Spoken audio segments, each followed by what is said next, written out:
Welcome my dear students. आज हम इस सेशन में इंटरेस्टिंग फैक्ट इन बायोलॉजी में एक मर्डर मिस्ट्री के बारे में बात करने वाले हैं। ये बहुत ही इंटरेस्टिंग मर्डर मिस्ट्री है जो कि तीन साइंटिस्ट थे या तीन जो रिसर्चर्स थे उनके हेल्प्स की वजह से वो मर्डर मिस्ट्री सॉल्व हुआ। ये एक स्टोरी है जिसे कि मैंने बायोकेमिस्ट्री प्रिंसिपल ऑफ बायोकेमिस्ट्री जो बुक है लेनिंजर उसमें से मैं आपको ये बता रहा हूँ। तो हुआ ये था कि इट वाज समर 1989।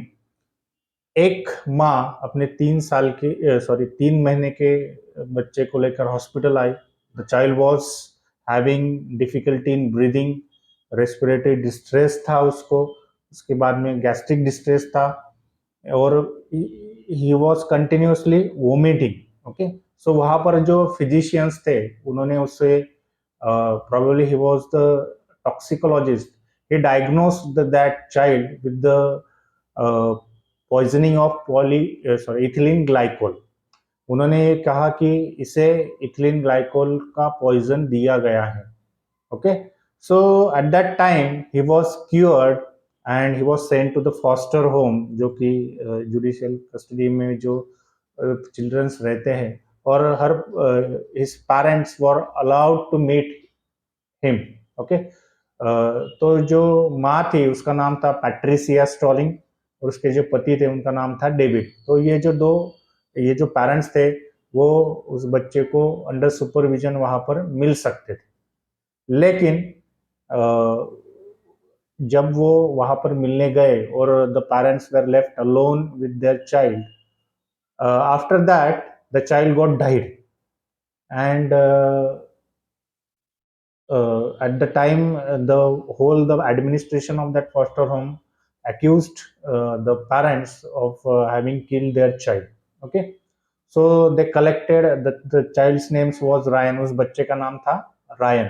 तो रायन के ब्लड का टेस्ट लिया गया, उसका 2 लैब से वहां पर उसका ब्लड टेस्टिंग किया गया और उसके बाद में वो जो लैब की जो रिपोर्ट्स आई उसमें इथिलीन ग्लाइकोल का प्रेजेंस वहां पर डिटेक्ट किया गया और उन्होंने जो मिल्क की बोतल लाई थी वहां पर उस बच्चे को देने के लिए, रायन को देने के लिए, उनके माँ बाप ने उस पर भी कुछ ट्रेसेस इथिलीन ग्लाइकोल के पाए गए। तो इसके वजह से जो है ये वहां पर केस स्टैंड हुआ उस पेरेंट्स के अगेंस्ट और उनको कस्टडी में लिया गया।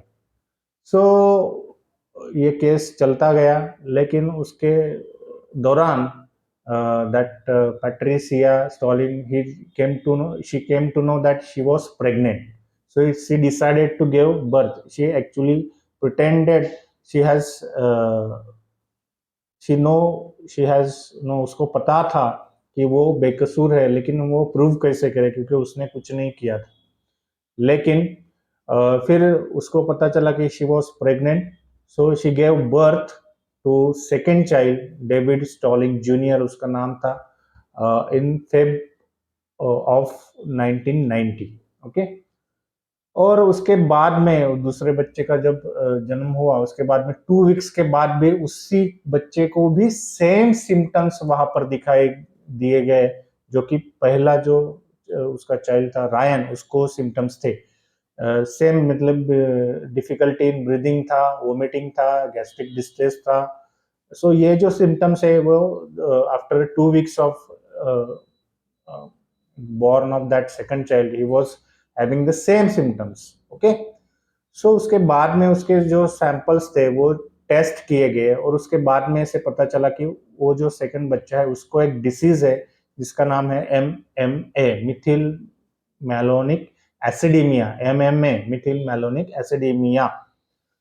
तो ये जो है बेटा ये एक ऑटोसोमल रिसेसिव डिसऑर्डर है जिसे कि it is one of the inborn error of metabolism which passes from the parents. Okay, और इसका जो फ्रीक्वेंसी होता है वो 1 in 48,000 इन्फेंट्स ये डिटेक्ट होता है।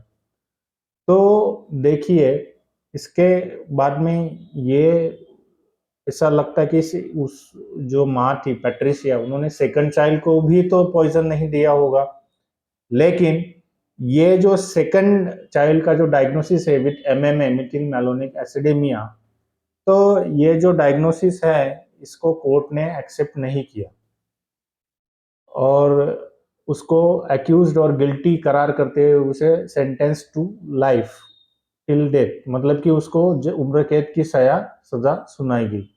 लेकिन she said that on telephonic interview that this is because of this and I'm not guilty, I'm innocent.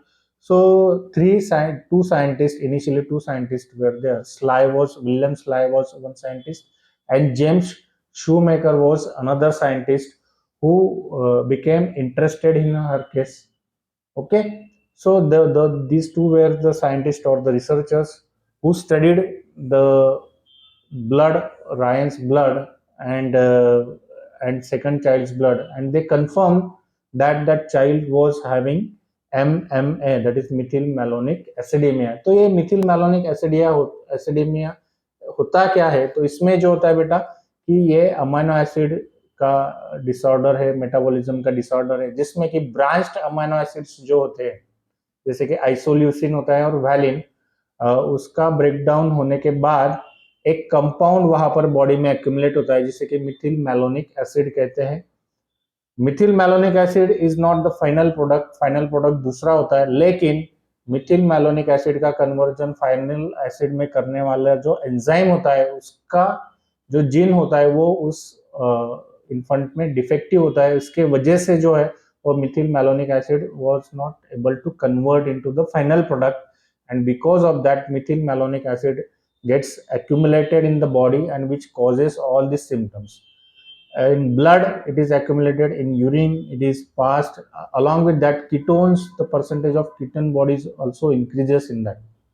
So that scientist Shoemaker was sure that Ryan was having MMA as well as that second child was having MMA. So he took the help of the third scientist Rinaldo, who was a metabolic disorder expert. So uh, he again studied all these facts and come to know that the Ryan as well as second child, Ryan was died because of the MMA and second child was also having MMA. So what about the reports that have been given in case of first case? So उन्होंने जब वो reports carefully पढ़ा तो he said one word that scary, it's dangerous. So first lab, hospital lab और commercial lab दोनों में जो test किए थे, फर्स्ट लैब का जो सैंपल था, रायन का सैंपल था, it did not match with the sample who detected that ethylene glycol, मतलब कि वहां पर वो जो सैंपल था और रायन का सैंपल वो अलग था। और सेकंड जो लैब थी उन्होंने एक एबनॉर्मल कंपाउंड वहां पर डिटेक्ट किया और उन्होंने उसे नाम दे दिया इथिलीन ग्लाइकोल, और जो बॉटल था उस पर इथिलीन ग्लाइकोल डिटेक्ट किया था वो मिस्टेरियसली गायब हो गया। So he has presented all these proofs towards the judge who was there. So that judge took press conference next day and he told that I don't believe the laboratory data because it was fake, it was wrong, and uh, all the charges were taken from that Patricia Compton, Patricia Stalling, and she was let free. तो देखिए बेटा जो तीन scientist थे उनके मदद से एक इनोसेंट जो माँ थी उसकी चार्जेस उसके वेव ऑफ किए गए और उसे फ्री कर दिया। That is because of those three scientists who studied that metabolic syndrome MMA. So how this scientific sleuth had solved this murder mystery. So है ना इंटरेस्टिंग फैक्ट। तो बच्चों आई होप आपको ये इंटरेस्टिंग फैक्ट पसंद आई होगी। अगर पसंद आए तो उसे दूसरे बच्चों को शेयर कीजिए। मैंने जो इंटरेस्टिंग फैक्ट है ये इस बुक जो कि प्रिंसिपल ऑफ बायोकेमिस्ट्री है, विलियम जो साइंटिस्ट है ये वहाँ से ये मैंने आपको बताया है, इसका कॉपीराइट उसका है। सो ये आपके इंफॉर्मेशन के लिए था। तो है ना interesting fact. Till then will stop here. Thank you.